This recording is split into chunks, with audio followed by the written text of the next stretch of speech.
Basketball fans, welcome back. The Kenya Morans win this game against Guinea 80-74. Let's just talk about this. So, in the beginning, even prior to this game, I was just looking at it. I was just looking at the tail of the tape, just looking at the stats, comparing. And I just saw this was a game that we had a legit shot of winning. I know I made a couple of videos way back, about 4 months ago, just talking about these matchups, Tunisia, Angola, and Guinea. And I said Guinea, for some reason, is the game that we might pull off a win, and we can go ahead and take a win from them, because that win against Tunisia and Angola would have proven quite difficult, and they did prove quite difficult. But this one was different, as we won this game 80-74, and the way we started the game was just very good. We started off very strong, energetic. We were going to our shots. In the first quarter, we scored 24 points, which was actually good. Then in the second quarter, you could see the scoring just kept on. We just kept on scoring. We had 25 at the second quarter, and we had that shot that Bosire hit at the end to finish off. And at that time, we were just up huge. Then heading into the second half, the third and fourth, I kind of feel like we kind of slipped up a bit. We kind of slipped away, because majority of the time when I've seen Kenya Morans games, we are always trying to cut the lead, but we have never had a situation where we are playing with a lead. So I saw a lot of confusion, especially when it came to our offense. Even I saw a timeout where Coach Cliff was trying to tell guys to relax. This time I was watching the game, I was like, relax. We got this. You just need to go through the motions, play some defense. If it's a stop you're going to get, we can just go ahead and score it. Just play good defense, take the best shot, go to either Derek, Albert. We could do that. Also, Eugene can also go to him so I can get some instant offense. So those are the things that that's one thing that I saw, because we are not used to playing with a lead, and at some point Guinea was just cutting into that lead. At some point it just changed and it became a clutch game. But late game heroics, especially coming from Kenyan Airways, Albert Odero, really helped. But you could see there was this point where in the game when we were starting, Albert Odero didn't have the rock, and the other guy that came in and he showed up very huge was Derek Ogechi, and he has shown that he can be a reliable option. I know yesterday's game and the day before didn't have the best outing, but if you look at the way he was approaching the game, he was going into his shots, taking his rhythm shots. I know the defense that was being set up by Angola and Tunisia was actually quite different, because both those two teams are elite. I know Angola, their squad was different, but you could see the type of defense they were running.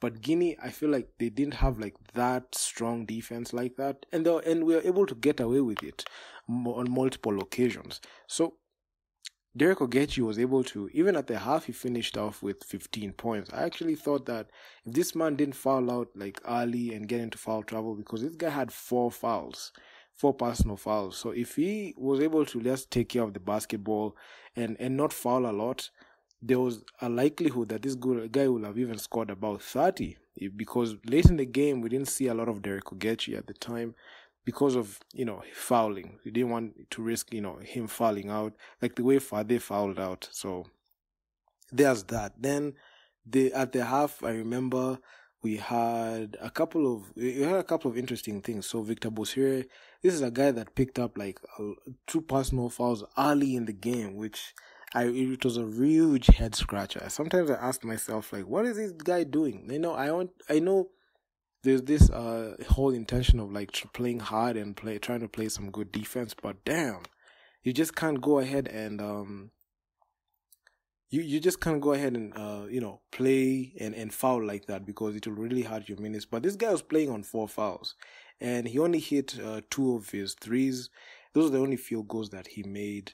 And they are actually quite significant. One was ending the first half, the second quarter, at the buzzer. Then there's this one he hit late in the fourth that put us up huge, and it was the difference as we were able to stifle the comeback that the Guinea side were bringing. So that was actually a good thing to see.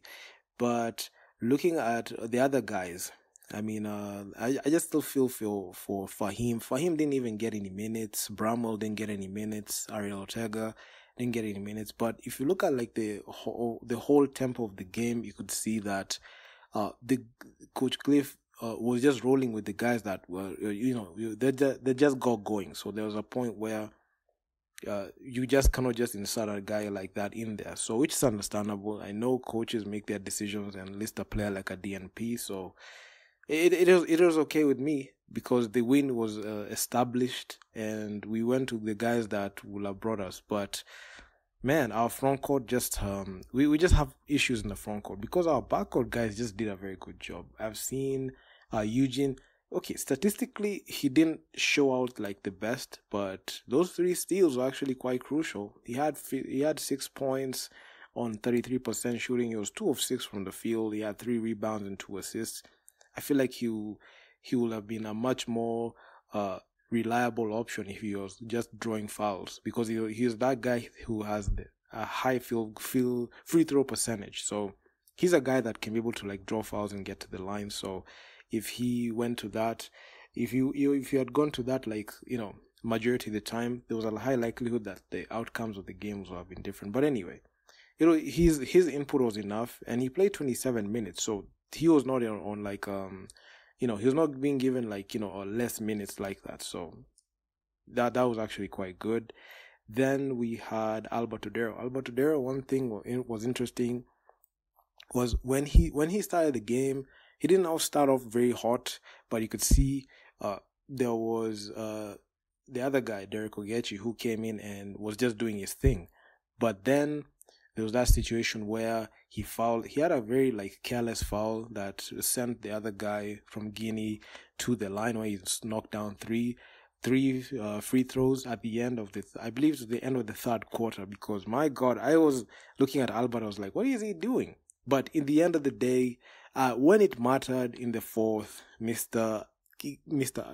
Alberto Dero, Kenyan Airways, came and just saved the day because he was going in there and he was the one that, put the team on the back at the end to make sure that we win this game. Because had he not had that performance the way he finished off the game, he didn't start off the best, but the way he finished the game was actually quite strong. And he was going in and he's playing to his strengths. And that's the type of guy that he needed to be all through this tournament because he is the bona fide number 1 option. No questions asked. The other guys just need to take a step back. And looking at even our front court guys, I feel like those are the guys that really, really, I feel like they messed us up a lot. And Desmond O'Whaley, he grabbed out 5 rebounds, but man, those 2 personal fouls and 2 turnovers really were draining. Didn't record a block shot. It's only Joel Iwich who had a block shot. And then a plus minus from -11. I feel like he would benefit more if he understood that he's playing the 5 and he understand that he is supposed to at least box out and get those rebounds. But this guy sometimes gets too sloppy. And also Ariel Okal, man. This guy is a definition of sloppy sometimes. I feel like he should understand that he should understand the position that he's playing, and he should understand that the ball, he's supposed to be rebounding the ball and boxing out. So that's one thing that he needs to do. And also, when they from downtown and you're trying to hit the shot, he was supposed to be there to get the rebounds. And majority of the time, he was just getting beat at that one because he only had 8 rebounds. Then we had Fade who fouled out. He only had 4 rebounds, he had 2 assists, but man, this man was fouling a lot. And Derek Ogechi, if it wasn't his, fouling, some of the fouls that he committed, like the 3rd and 4th foul that I saw, were actually quite careless, and it was just coming from he wanted to drive the ball in, and the ball got out of his hands, and he just did like a pointless foul. I think it was a cheap foul, and it really cost us. It kind of costed us his productivity. Not cost us the game because we won the game, but it costed us his productivity that we will have required and needed down the stretch. So there's that. Then we have Griffin. I know Griffin, he had his moments, but man, one thing I didn't appreciate with Griffin was he checks threes. Like he had 9 3 attempts and only made 1, and I really did not like his unnecessary threes. He should keep the threes to a minimum because I feel like he's not a 3-point shooter. The man should just stick to his role and make sure to go ahead and try to hit mid-range shots and also be a playmaker or facilitator. Grifo being a scorer does not work. There are scorers in the team. We already know who the scorers are. It's Alberto Dero. Kenyan Airways is a scorer. Eugene Adera is a scorer. Derek Ogechi is a scorer. That's a bona fide scorer. And also Fahim Juma is also a scorer, but we didn't get to see him that much because as the game just continued to progress, we just saw a group of guys that we stuck with and gave us the win that we got. But my God, Griffin shooting the 3-ball, I did not like that at all. I feel like he should have at least used that and just try to first play make and facilitate and find the open man. He can do it, or at least just do a couple of dribbles and go and find his spots, especially at the mid-range. He's actually quite more efficient at the mid-range, and if he used that opportunity to draw fouls, it would have really helped because the Kenyan Morans really have that tendency of taking the other team to the line as much, because we only had 15 free throw attempts in the game. We only made 11 of them. But if you look at the other team, they had out of 25 free throw attempts, they shot 80 of them. So that was one thing that I really, really did not like. And one thing I saw even at the half, our shooting percentage from the field was 50. So that's one thing that I really, really, really appreciated to see the way the team was, and it's all thanks to, offense from Derek Ogechi. We had offense from Joel Awich. Joel Awich actually shot well. He shot 5 of 9, which was 56%. Didn't go to the line, and he finished the game with 12 points. But our leading scorer, of course, Alberto Dero, he shot 50% from the field, and he was 0 for 2 from downtown. And his shot from downtown wasn't clicking the way it was clicking in the first game against Tunisia, but at least his layups and his drives to the rims were the real difference. And one thing I've seen with the Kenyan Morans, and I want to even tell a story on what I've seen with this Afrobasket run, which I don't think it's an isolated incident. In the 2020 Afrobasket run that we had, qualifying for the 2021 Afrobasket, in the first window we had to play against Senegal, Angola, and Mozambique. So in the first game against Senegal under Coach Cliff, we lost. The second one against Angola, we lost that second game. So we are coming off 2 back-to-back losses. Then in the third game against Mozambique, that is where we're able to find ourselves, and that's where we're able to win that ball game. So I've seen the same situation repeat itself here. In this situation, the teams are different, but we still have the same thing going on. So we have the game against Tunisia where we lost. You have the game against Angola that we lost. Then the game against Guinea that we won. So the thing that I've seen is this team, even with the new players that are joining into the roster, they start clicking more when they have minutes and they're playing together. I feel like if in training camp they were able to play together, I feel like the outcome against that Angolan game would have been different. In training camp, if these guys just had more minutes together, I feel like the outcome would have been different. So all in all, it was just an entertaining game to watch. And even going into the key stats, I honestly feel the Kenyan Morans just did a good job, especially in points in the paint. We made sure to eat inside, and also points from the bench. Our bench production was great, despite not having the services of Fahim, Bramwell, and Ariel Ortega.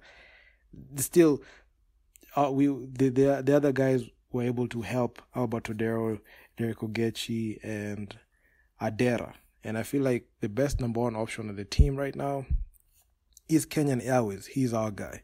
And even in the key stats, our turnovers were limited to 10. I feel like we took care of the basketball. But one big curveball that I really wanted to add was I've seen this thing play out time and time again.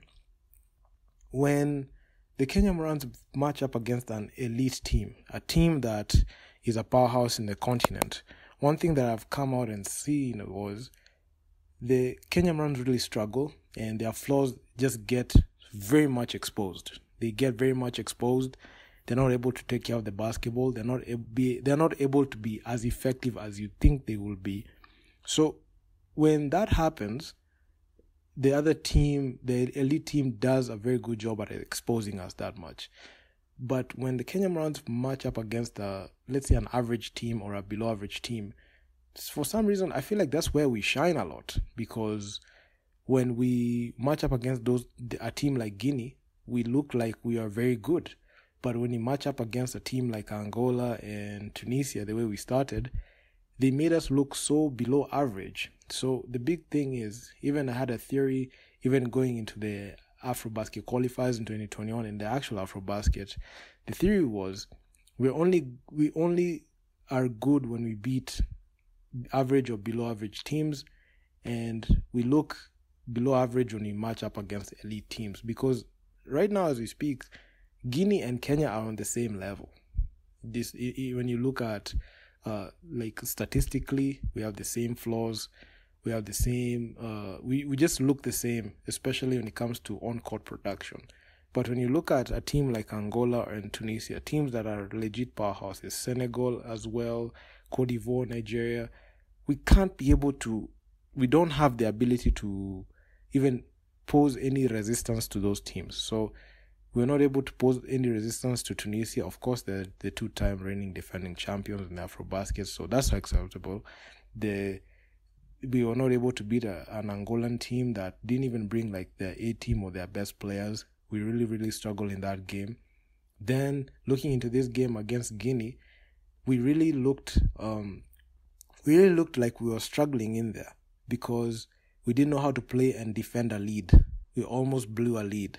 So what that communicates to me is, despite this win, which is a very good win, because in these tournaments, every win is important and every win counts. But this one does not sweep under the rug the things that I mentioned. I know the powers that be are just going to operate the way they want to operate. They're going to keep whoever they want to keep. And I feel like Coach Cliff has dodged a bullet, because when I saw him win this game, he is celebrating like as if he won the championship. Because he went and hugged I saw he hugged some couple of players, and he went and shook even the official's hand. It's like he had agreed with them for some reason. But anyway, that's just in passing. But all I'm just saying is, it looks like he has dodged a bullet here, but the fact still remains, he's not the guy for the job, and he's not a guy that you can consistently rely on. And this one win is the one that they're going to blow out of proportion. I've seen a lot of people talk about, we won this game, and why aren't you talking? Why aren't you making a video about this? I'm like, Guinea is an average / below average team. And looking at the fact that they are coming off like a few hours from matching up against Tunisia yesterday night, you can't come out and say that just because we beat Guinea, we are back up. Nah, there's levels to this. If we beat Tunisia, that's a different story. But we didn't beat Tunisia. We actually got blown out back to back. This one win does not erase the loss against Tunisia. Does not erase the loss against Angola, which were two embarrassing losses. This win against Guinea, we beat just a below average team that was coming off a few hours from matching up against Tunisia. So as much as this win is very important for the tournament, it should not be blown out of proportion, because we only know how to beat, average teams. That's it. We can't beat a powerhouse team. I don't think we have what it takes to beat an Angolan team. Based on what we saw yesterday, we can't. Even with the next window being 12 months away, we still won't be able to do that. We still won't be able to upset them the way we upset them. Because if you remember, that Tyler Ongwae shot happened 3 years ago. So that's a very long time. So anybody who wants to overinflate this win and act as if we have won the championship, you're wrong. And honestly, this is actually a very good win. In FIBA, in this FIBA contest, you have to win every single game that comes to you, but people should not blow this win out of proportion. Guinea is a below average team, and we didn't look dominant. We didn't look that dominant in there. Despite the win, we only won by 6 points. The total domination was Kenya versus Angola yesterday. We got beat by 30 points. Now that's total domination. Total domination is being dominated by Tunisia, the way we lost, by north of 25 points. So all I'm just saying is there's levels to this. You just cannot say that just because we won this game, it puts us right above. It puts us right, or it puts us back in the Afrobasket race, but it doesn't make us elite, because it's it's like it's like beating somebody who is weaker than you.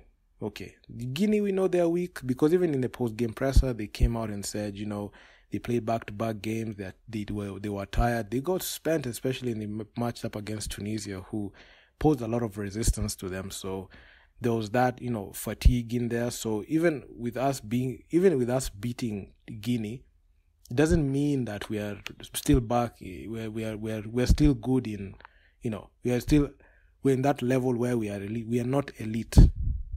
Given like the fact that we still have legacy players on the team, we're still not elite. We're just the same players. We just won the game. That's it. Any team can win any game. So the game can go either way. So, and considering the fact that Guinea were coming from 2 back-to-back losses, they were not dominant against Tunisia. They were not dominant against Angola, and Angola they matched up with them 2 days ago. So these are 2 losers who are playing to win their first game. So people have a tendency of removing that a bit of context. So it's very important. Guinea and Kenya were in the same boat. We were losers coming off 2 straight losses brutally from Tunisia at the hands of Tunisia and Angola. So we're trying to grab their first win, and Kenya was there. So if this game would have gone either way, we will still see, like, it will be that one of us both. But anyway, it is what it is. So I just wanted to add context to that. I'm going to come out with player ratings talking about these players. So stay tuned to that. I believe we've covered a lot, and I'll also just chat the way forward, because right now we are seeing the Libya versus Ugandan game. Uganda have been balling out. They beat Nigeria, which was actually quite awesome.